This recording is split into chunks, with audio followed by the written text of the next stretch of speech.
GoTo berhasil turunkan rugi bersih lebih dari 40% jadi 3,86 triliun. Emiten teknologi PT GoTo Gojek Tokopedia Tbk atau GoTo tercatat membukukan penurunan rugi bersih sebesar 40% hingga kuartal 1 2023. Rugi ini turun menjadi 3,86 triliun atau turun 40,31% dibandingkan dengan posisi rugi kuartal pertama tahun lalu sebesar 6,47 triliun. Penurunan rugi bersih GoTo terutama disebabkan oleh turunnya biaya dan beban GoTo sebesar 20,60% menjadi 7,37 triliun dibandingkan pada periode yang sama tahun sebelumnya sebesar 9,29 triliun.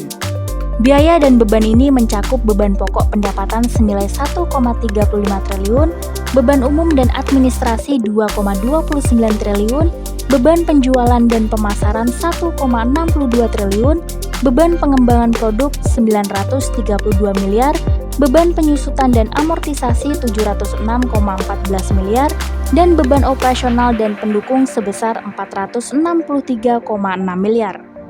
Pendapatan bersih GoTo pun tercatat naik mencapai 3,33 triliun pada kuartal 1 2023, meningkat 122,55% dibandingkan dengan kuartal 1 2022 sebesar 1,49 triliun.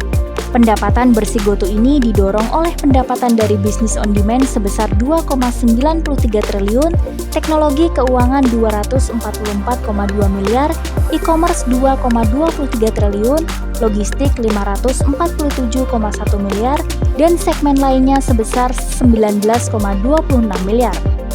Adapun hingga akhir kuartal 1 2023, GoTo mencatatkan penerimaan kas dari pelanggan sebesar 6,03 triliun, naik dari periode yang sama tahun lalu sebesar 5,19 triliun.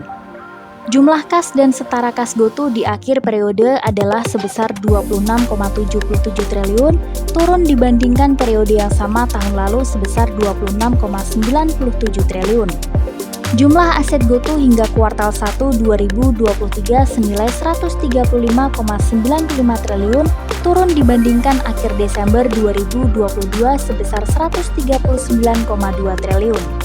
Jumlah liabilitas GoTo tercatat turun menjadi 15,6 triliun di akhir Maret 2023 dari 16,4 triliun di akhir Desember 2022.